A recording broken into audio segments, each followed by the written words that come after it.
Lazy और disco scholarships European social fund से दिए जाते हैं। ये नीड बेस्ड स्कॉलरशिप्स है और लास्ट ईयर ऑलमोस्ट 24,500 स्कॉलरशिप्स दिए गए। इटली का जो लेजी और रीजन है, इसमें जितनी भी यूनिवर्सिटीज रजिस्टर्ड है तो ये उनके स्टूडेंट्स के लिए है। ऑफिशियल वेबसाइट पे जो कॉल अनाउंस हुई और जो डॉक्यूमेंट दिया गया है वो तकरीबन 35 पेजेस का है और उससे जितने भी इंपॉर्टेंट पॉइंट्स है वो मैंने आपके लिए इकट्ठे किए हैं और वन बाय वन मैं आपके साथ शेयर करता हूँ। सबसे पहले मैं बेनिफिट्स के बारे में बात कर लेता हूँ कि इसमें कौन कौन सी बेनिफिट्स अवेलेबल है। Number 1 scholarships.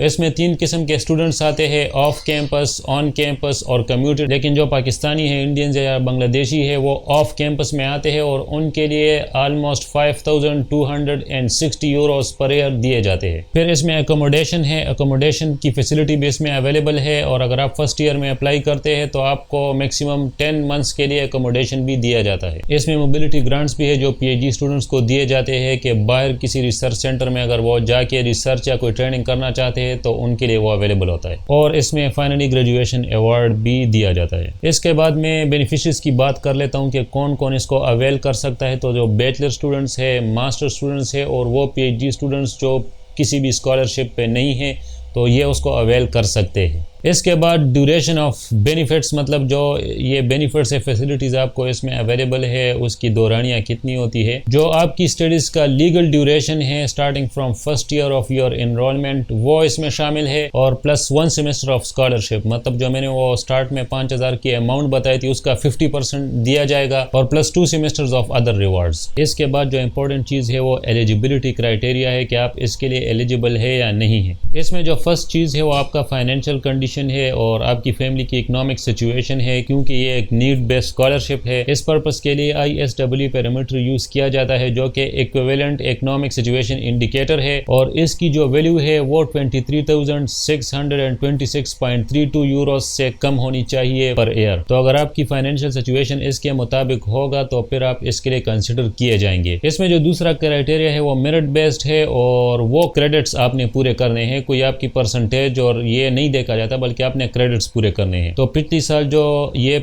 स्कॉलरशिप अनाउंस हुई थी उनके लिए जो डेडलाइन थी वो 20 अगस्त 2021। तो इसमें अभी भी कुछ दिन बाकी है कि इस तारीख तक आपने 20 क्रेडिट्स पूरे किए हो तो आपको फुल अमाउंट स्कॉलरशिप दी जाती है। और अगर आपने इस डेट तक 20 क्रेडिट्स पूरे नहीं किए तो फिर जिन्होंने 30 नवंबर तक पूरे किए होंगे तो उनको फिर 35% एज अ फर्स्ट इंस्टॉलमेंट दिया जाता है और जो रिमेनिंग अमाउंट है वो दूसरी इंस्टॉलमेंट में दिया जाता है। और फॉर एग्जाम्पल 30 नवंबर तक भी कोई 20 क्रेडिट्स पूरे नहीं करेगा तो फिर ये स्कॉलरशिप कैंसिल हो जाएगी और जो अमाउंट आपको दी जाएगी वो वापस आपसे ली जाएगी और आप मैक्सिमम इसको 4 इंस्टॉलमेंट्स में वापस कर सकते हैं। इसके बाद जो बहुत इंपॉर्टेंट पॉइंट है वो रैंकिंग क्राइटेरिया है, कि मतलब स्टूडेंट्स को किस हिसाब से रैंक किया जाता है और ये लिस्ट किस तरह बनाया जाता है। तो जो 25% है वो फर्स्ट ईयर स्टूडेंट्स को स्कॉलरशिप दिए जाते हैं और 75% जो बाकी सब्सिक्वेंट ईयर्स में स्टूडेंट्स है उनको दी जाती है। यहाँ पर मैं ज़रा फर्स्ट ईयर स्टूडेंट्स को फोकस कर रहा हूँ कि फर्स्ट ईयर स्टूडेंट्स को जो मैंने आपको इकोनॉमिक इंडिकेटर बताया था उसके हिसाब से उनको रैंक किया जाता है। जिनकी माशी हालत सबसे ज़्यादा कमज़ोर होगी तो वो उतना ज़्यादा लिस्ट में आगे होगा और उनको मिलने के चांसेस ज़्यादा होंगे। एलिजिबिलिटी क्राइटेरिया तो आपने पूरी करनी है, उसके बाद जो रैंकिंग होती है वो जितना जिसकी सिचुएशन इकोनॉमिक कमज़ोर होगी उतना वो रैंकिंग में ऊपर होगा। और जो फर्स्ट ईयर के अलावा स्टूडेंट्स है तो उनका एक फार्मूला है, उस फार्मूले के मुताबिक ये लिस्ट बनता है। वो जो डिटेल डॉक्यूमेंट है उसका लिंक मैं डिस्क्रिप्शन में दे दूंगा तो उसमें आप डिटेल में फिर वो फार्मूला वगैरह देख सकते हैं। इसके बाद जो इंपॉर्टेंट है वो टाइमलाइन है कि जो इंपॉर्टेंट डेट्स है, क्योंकि जो यूरोपियन सिस्टम है यहाँ पर ये डेट्स के हिसाब से बहुत ही स्ट्रिक्ट है। फॉर एग्जांपल आपसे कोई डेट गुजर गया तो बाद में कुछ भी नहीं हो सकता और आप फिर अप्लाई नहीं कर सकते, बेशक आपकी फाइनेंशियल सिचुएशन बहुत ही ख़राब हो। तो इस वजह से जो डेट्स है उनका आपने खुसूसन ख्याल रखना है। और जो पिछले साल का टाइमलाइन है वो मैं रेफरेंस के लिए यहाँ पर डिस्प्ले कर देता हूँ। तो ये स्क्रीन पर आप मुख्तलिफ डेट्स और डेडलाइंस देख सकते हैं। इस हिसाब से आप एक्सपेक्ट कर सकते हैं कि इस ईयर भी इसके आसपास कुछ होंगे। तो जब भी ये अनाउंस हो तो फिर आपने इस डॉक्यूमेंट में इन डेट्स को जो आपसे रिलेवेंट हो उसका ख्याल बहुत ज़रूर रखना है। अच्छा, तो आपने अप्लाई कैसी करनी है? तो इनका जो ऑनलाइन पोर्टल है उस पर जाके आपने ऑनलाइन अप्लाई करनी है। और पाकिस्तानियों के लिए ऑलमोस्ट 3 डॉक्यूमेंट्स रिक्वायर्ड होते हैं। एक तो फैमिली रजिस्ट्रेशन सर्टिफिकेट जो आपको नादरा से मिलेगा और इनकम टैक्स सर्टिफिकेट जो आपको FBR से मिलेगा। जितने भी कमाने वाले हैं, अगर आपकी जॉइंट फैमिली है तो सबका आपने इंक्लूड करना है। और उसके बाद जो आपकी प्रॉपर्टी है और प्रॉपर्टी डॉक्यूमेंट है उसकी जो वर्थ है, ये एक डॉक्यूमेंट आपको चाहिए होंगी। ये सारे डॉक्यूमेंट्स फिर आपने मोफा से अटेस्ट करवाने हैं, और अगर